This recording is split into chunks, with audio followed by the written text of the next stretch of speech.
mostrar uma forma super tranquila, bem rápida e fácil de fazer uma telacê nas tuas peças. E uma telacê nada mais é do que o quilting reto, aquelas costuras retas que a gente pode fazer nas direções opostas, com as linhas se cruzando e que vai prender o estruturador com o tecido. Eu estou utilizando a manta R1, mas poderia utilizar a manta R2, o nylon dublado, um forrobel, uma espuma. Tem aí uma infinidade de estruturadores que a gente pode utilizar junto com os tecidinhos e que vai deixar a tua peça mais ou menos fofa. Caso você queira deixar a peça mais fofinha, com aquele efeito acolchoado, é interessante então você utilizar materiais mais grossos como estruturador e pode acrescentar também uma camada de um TNT fininho ou uma entretela de algodão aqui por baixo do estruturador.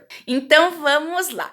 Para fazer esse matelacê aqui hoje, eu vou utilizar esse pezinho calcador que já vem com esta haste que vai funcionar como um guia na hora de fazer essas costuras retas para o matelacê. É um pezinho comum para máquina industrial, com meio centímetro de margem, e aqui junto dele tem essa peça que é a guia. Aqui em cima tem esse parafusinho que prende esse ferrinho da guia. Conforme eu solto esse parafuso, eu consigo ajustar essa distância da guia em relação ao calcador. Então, eu posso trazer mais para a direita para deixar o espaço maior entre as costuras do meu matelacê, ou então eu trago para a esquerda para deixar mais próximo do calcador e com isso ter um espaço menor entre as linhas da costura. Eu posicionei esse calcador lá em cima da minha base de corte,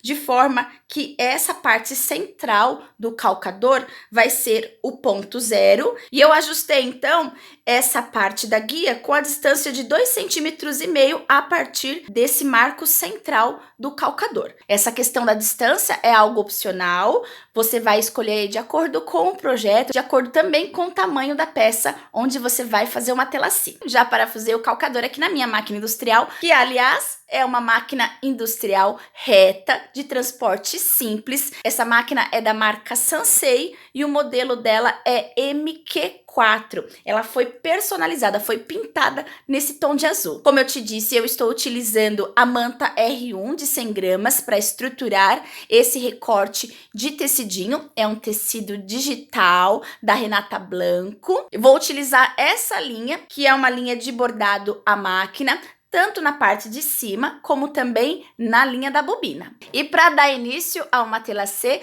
ao invés de eu fazer aquelas linhas em todo o recorte do tecido, eu simplesmente fiz essas duas linhas centrais aqui no tecido. Para fazer essas linhas, eu peguei a minha régua, ela possui aqui marcações dos ângulos, então eu escolhi esse ângulo de 45 graus, tá aqui essa linha amarela, para poder posicionar aqui na base inferior do recorte e fazer essa primeira linha mais ou menos centralizada nesse tecido. Em seguida, eu posicionei uma dessas linhas em cima daquela linha que eu já havia feito e fiz aqui a marcação de uma segunda linha no lado oposto, cruzando a primeira linha. Para fazer essas linhas, eu estou utilizando aquele giz temporário, giz panda, que é um giz para marcação, que vai sair depois com o calor do ferro. E o ângulo de 45 graus que eu escolhi para fazer essas primeiras marcações também é opcional. Você pode escolher outro ângulo, outra posição para fazer essas linhas. Outra coisa bem importante também,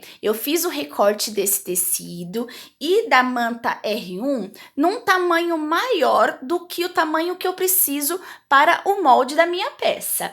Eu faço sempre assim, sempre recorto em tamanhos maiores, tanto na altura quanto na largura, mais ou menos 2,5 centímetros a mais do que o tamanho final desejado. Porque conforme a gente faz essas costuras em matelacê ou até mesmo quilt livre, a tendência é que esses materiais diminuem um pouquinho o tamanho. Então, para não ter perigo de perder esses recortes, eu prefiro cortar em tamanho maior e depois eu faço as marcações conforme o tamanho necessário e refilo para eu poder utilizar na peça. Então vamos lá, vamos começar a fazer agora as costuras. Eu ajustei o ponto para o tamanho 5, posicionei o centro do calcador em cima de uma das linhas de marcação. Vou procurar começar e finalizar essas linhas de costura dentro do tecidinho. Não vou ultrapassar o tecidinho nem no início e nem no final. Vou começar com 2 pontinhos para frente, vou voltar com retrocesso 2 pontinhos e vou dar continuidade, seguindo essa linha da marcação, procurando manter esse tecido aqui bem esticadinho em cima da manta, para não formar pregas, conforme eu for fazendo essa costura. Então, olha lá, tô chegando aqui no final do tecidinho, vou parar a costura antes de ultrapassar a extremidade do tecidinho, volto 2 pontinhos com retrocesso, vou para frente 2 pontinhos e finalizo essa primeira linha.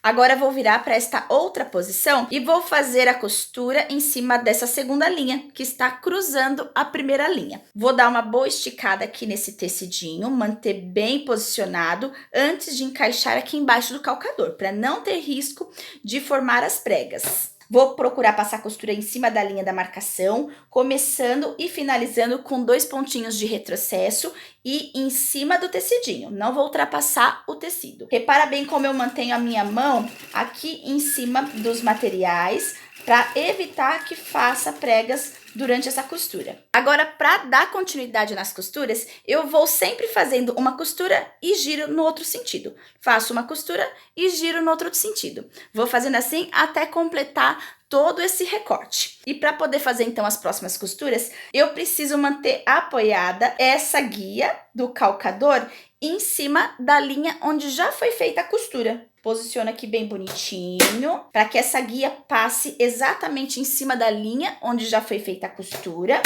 E eu vou começar com 2 pontinhos, volto 2 pontinhos de retrocesso e dou continuidade do mesmo jeitinho que eu já tinha feito.